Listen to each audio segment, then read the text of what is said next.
There are moments in history when ordinary darkness becomes something else entirely. When the safety of locked doors and familiar streets dissolves into a terror so profound that entire cities hold their breath at sunset. And in the summer of 1985, Southern California learned what it meant to be hunted by something that moved through shadows with neither pattern nor mercy.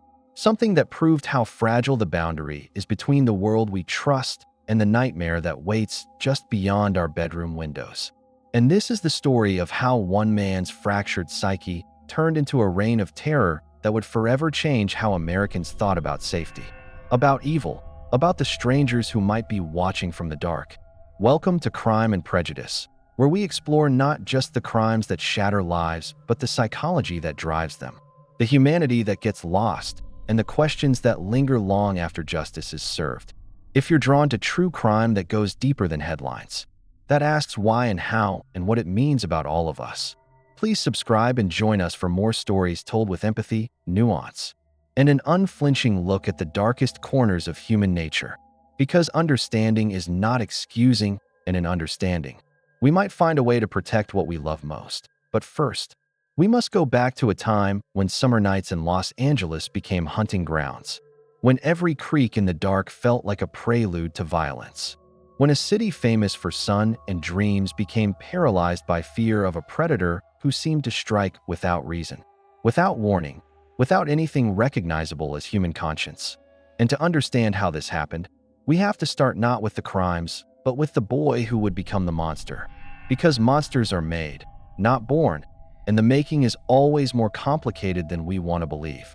Ricardo Leyva Munoz Ramirez entered the world on February 29, 1960, a leap year baby born to Mexican immigrants in El Paso, Texas, a city straddling two countries, two cultures, two worlds that never quite merged into one coherent identity. And perhaps that's where it began, this sense of not belonging anywhere, of being caught between, of watching life from the outside. His parents were poor, struggling, overwhelmed by too many children and too little money. And in that crucible of poverty and frustration, young Ricardo learned early that the world was not kind, that safety was not guaranteed, that violence was always close, simmering beneath the surface of daily life, waiting to erupt. But it wasn't just poverty that shaped him. It was something darker, something more deliberate. When Ricardo was 12 years old, his older cousin Miguel returned from Vietnam, and Miguel brought with him stories that no child should hear, photographs that no child should see, images of atrocities committed in a jungle war, of women he claimed to have brutalized and killed. And he shared these with his young cousin as if they were trophies, as if cruelty was something to admire, something to aspire to. And in that twisted mentorship, something broke in Ricardo, something that might have grown toward empathy instead calcified into fascination, into a dark curiosity about pain and power and what it might feel like to hold complete control over another person's fate. And then one day, Miguel's wife said something that angered him, some small domestic dispute that should have ended with words. But instead, Miguel pulled out a gun and shot her in the face while young Ricardo watched. The boy saw his cousin kill his own wife, saw the moment when a human being became a corpse, saw the finality of death delivered without hesitation or remorse. And perhaps that was the moment when Ricardo learned that some people simply take what they want, do what they want, without the constraints that govern the rest of us, without the invisible chains of conscience and consequence that keep most humans from crossing certain lines. He began using drugs heavily as a teenager, marijuana and LSD and anything else that might alter the reality he found himself trapped in, and he moved to California, drawn like so many others to the promise of something different, something better. But what he found in Los Angeles was not redemption, but opportunity. The sprawling, anonymous city with its unlocked windows and trusting residents who still believed their neighborhoods were safe, who still left doors open on warm nights, who still thought that monsters were fictional. And by 1984, at 24 years old, Ricardo had transformed into Richard, had shed one identity for another, and had begun to plan, to watch, to prepare for something that would satisfy the hunger growing inside him, a hunger that drugs couldn't touch, that nothing could satisfy except the act of entering someone's private sanctuary and taking everything from them, their safety, their peace, their lives. And on a night in April 1984, he broke into an apartment in the Glassell Park neighborhood of Los Angeles. He climbed through a window, moved through the dark with practiced silence, and found a woman sleeping. Jenny Vinkow, 79 years old, alone, vulnerable, trusting that her locked door would keep the world at bay. And he stabbed her, repeatedly, savagely. And then he was gone, back into the night, and the city barely noticed. One elderly woman dead in a random burglary, tragic but not unprecedented. Not the kind of thing that makes headlines or changes behavior, just another crime in a city full of crimes. But for Richard Ramirez, it was a beginning, a threshold crossed, and the ease of it, the rush of absolute power, the intoxication of fear in someone else's eyes. It was everything his fractured psyche had been craving, and he would not stop, could not stop, because now he knew what he was capable of, and the knowledge was addictive. But then 9 months passed with no similar attacks, and perhaps in those months he wrestled with what he'd done, or perhaps he was simply planning, preparing, choosing victims. Because when he struck again in March 1985, it was clear that something had crystallized in him, something methodical beneath the apparent randomness. He began breaking into homes across greater Los Angeles and the San Francisco Bay Area, sometimes attacking couples, sometimes individuals, using whatever he found in the home as weapons, sometimes bringing his own, handguns stolen in previous burglaries, knives, anything that could hurt, could kill, could terrorize. And he didn't fit any profile that police had seen before. His victims ranged from children to the elderly, different ethnicities, different neighborhoods, different socioeconomic levels. There was no pattern to help investigators predict where he might strike next. No victim type to warn, no geographic clustering to patrol. He was chaos incarnate, striking wherever and whenever impulse drove him. And as the attacks mounted through that terrible spring and summer, as the body count rose and the survivors told their horrifying stories, a portrait emerged not of calculated serial murder, but of something more disturbing, a kind of sadistic opportunism where the cruelty was the point, where Ramirez seemed to take pleasure not just in killing, but in the process of terrorizing, of degrading, of making his victims feel utterly helpless before death came, or sometimes letting them live, which might have been worse, might have been its own kind of extended torture, knowing that he had been there in your home, in your bedroom, had held your life in his hands and chosen, for reasons unknowable, to let you survive with the memories of what he did, what he was capable of. And he began leaving behind a signature, pentagrams drawn on walls, satanic symbols scrawled in lipstick, not because he was necessarily a devoted Satanist, but because he understood the power of symbolism, the way it amplified fear, the way it made him seem not just dangerous, but otherworldly, demonic, beyond the reach of ordinary law or human opposition. And Southern California began to change. People who had never locked their windows started doing so. Hardware stores sold out of deadbolts and security systems. Neighborhoods organized watch groups. And still he came, still he found his way in. Because locks only work if walls are solid and windows are closed and no one makes a mistake. And in a sprawling city of millions, someone always makes a mistake, always leaves one window cracked for air on a hot night, always forgets one door, always creates one moment of vulnerability that a predator like Ramirez could exploit. And the media began calling him the Night Stalker, the name spreading fear more efficiently than any police bulletin, because a name makes something real, makes it a presence rather than an abstraction.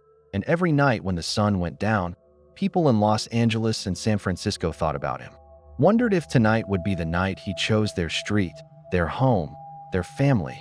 And in that collective fear, Ramirez gained a power beyond his physical presence. He became an anxiety that lived in millions of minds, a possibility that poisoned every shadow, every unexplained noise, every moment of darkness. And through it all, he continued his cocaine and drug use. The chemicals flooding his system might have explained some of his erratic behavior, but they didn't explain the core of it, the deliberate choice to inflict pain, the apparent pleasure he took in others' suffering. Drugs might lower inhibitions, but they don't create sadism where none existed. They simply reveal what was already there.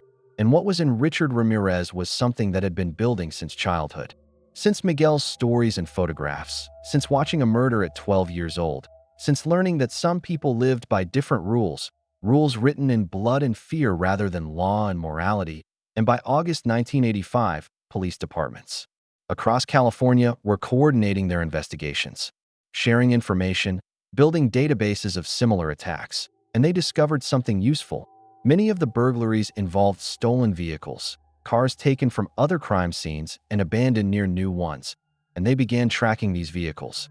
And then they got lucky, or perhaps Ramirez got careless, drunk on his own seeming invincibility, because on August 24th, he attempted an abduction in Mission Viejo, and the woman's screams brought neighbors running, brought attention, brought witnesses. And Ramirez fled in an orange Toyota station wagon, and police found that vehicle, and they processed it, and they found a single fingerprint, clear, usable, damning, and they ran it through their databases and got a name, Richard Ramirez. And they had his mugshot from previous arrests on minor charges. And on August 30th, 1985, newspapers across Southern California published his photograph on their front pages, his face staring out from every newsstand, every doorstep, every public place. And Ramirez, who had been in Arizona visiting family, returned to Los Angeles unaware that he was now the most recognizable man in California. He stopped at a convenience store and saw his own face looking back at him from the newspaper racks, saw the headline proclaiming him the Night Stalker, and he understood immediately what it meant, that his anonymous reign of terror was over, that he could no longer move through the city unseen, and he tried to steal a car in East Los Angeles. Tried to carjack his way out of the trap that was closing around him. But the woman screamed, neighbors came running, and someone shouted that it was him, the Night Stalker, and suddenly the fear that Ramirez had inflicted on millions turned back on him. Suddenly he was the prey, and a crowd of residents chased him through the streets, caught him, held him down, beat him, and when police arrived they had to protect him from the mob, had to save the monster from the very people he had terrorized. And there was something almost poetic in that, something cyclical, the hunter becoming the hunted, the one who had used fear as a weapon now drowning in it himself. And he was arrested, charged, put on trial in a spectacle that captivated the nation. And throughout the proceedings he showed no remorse, no recognition that what he had done was wrong. He flashed satanic symbols at cameras, shouted "Hail Satan" in the courtroom, played his role as monster to perfection, because perhaps that was all he had left. The identity he had constructed, the demon he had become, and maybe he couldn't step outside of it anymore even if he wanted to. Maybe the mask had fused to his face. Maybe there was nothing beneath it but emptiness and appetite. And in 1989, he was convicted of 13 murders, the judge noting that his crimes showed a cruelty that went beyond human understanding, that touched something primal and terrifying about what one person can do to another when all constraints fall away. And he was sentenced to death, sent to San Quentin State Prison to await execution. And there he sat for decades, filing appeals, giving interviews, receiving bizarre fan mail from people drawn to his darkness, women who wanted to marry him, people who saw in him some kind of dark authenticity, some rejection of social norms that they found compelling even as it repulsed them. And perhaps that's one of the most disturbing aspects of cases like this, not just that monsters exist, but that some people are drawn to them, want to touch the darkness, want to believe that beneath the evil there's something redeemable, something misunderstood, something that makes sense if you just look at it the right way. But sometimes there is no sense, sometimes there's just a person who chose cruelty because it satisfied something in them, who inflicted suffering because it felt good, who destroyed lives because they could, and no amount of analysis or empathy or understanding can change the fundamental fact of what they did, the lives they ended, the survivors they traumatized, the communities they terrorized. And Richard Ramirez never showed remorse, never apologized, never gave any indication that he thought his actions were wrong. And on June 7, 2013, at age 53, he died at Marin General Hospital from complications related to B-cell lymphoma. Cancer having accomplished what the state never got around to, death finding him not in an execution chamber, but in a hospital bed. And his death went mostly unnoted, a footnote in the news cycle, because by then he was old news. There were new horrors to report, new monsters to fear, and perhaps that's the most honest truth about cases like this, that they matter intensely when they're happening, when fear is fresh and victims are real and the threat is immediate, but then they fade, become case studies. become stories told on true crime shows, become distant enough that we can examine them without feeling the full weight of what they mean. This story is based on real events and is shared for educational and informational purposes. It is not intended for viewers under 18 and does not glorify violence in any form. Please watch responsibly, because these were real people who suffered, real families destroyed, real communities traumatized. And while we can study the psychology, analyze the patterns, try to understand what creates someone like Richard Ramirez, we must never forget that understanding is not excusing, that explanation is not justification, that somewhere in the machinery of his mind there were still choices being made, and he chose cruelty, chose violence, chose to become the thing that people feared when they locked their doors at night. And in the end, what do we learn from a case like this? What does it tell us about human nature that someone can commit such acts, that entire cities can be paralyzed by one man's capacity for evil? That fear is so contagious and so powerful that it can reshape how millions of people live their lives. Perhaps it tells us that the darkness we fear in others exists on a spectrum, that we're all capable of cruelty in smaller measures, that circumstances and choices and 1,000 tiny factors determine whether that capacity remains dormant or blooms into monstrosity.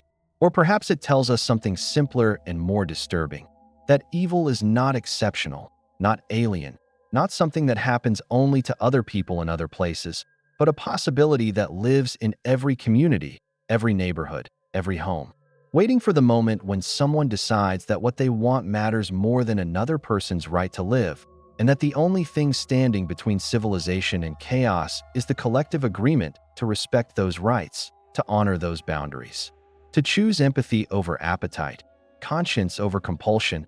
And when someone like Richard Ramirez rejects that agreement, when they decide that their desires justify any action, that others exist only to satisfy their needs or absorb their rage, then we see what humans are capable of when every restraint falls away. And it's a vision that should haunt us, should remind us that the darkness is always there, always waiting, and that the work of being human, truly human, is the work of choosing light even when darkness calls, of building and protecting rather than destroying, of recognizing in every victim not an object but a person, someone who felt fear and pain and hope and love, someone whose absence leaves a wound in the world that never fully heals. And if we forget that, if we let these stories become entertainment rather than education, spectacle rather than warning, then we dishonor not just the victims, but the very idea that human life has meaning, has value, has worth beyond what it can provide to someone else's twisted appetites.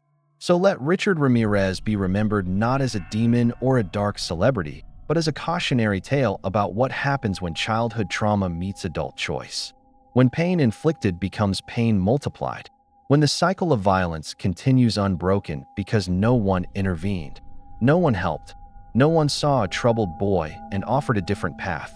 And let his victims be remembered not as statistics in his story, but as the primary story, as the lives cut short, the families shattered, the dreams ended, the futures stolen, because that's what crime really is.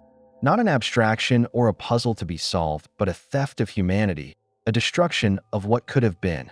And in remembering that, in holding that truth close, perhaps we can build a world where the night stalkers of tomorrow never emerge from the shadows, where hurt children become healed adults, where fear gives way to safety, where locked doors are a precaution rather than a desperate necessity, and where the only thing that hunts in the darkness is our determination to understand, to prevent, to protect, and to never, ever forget what it costs when we fail.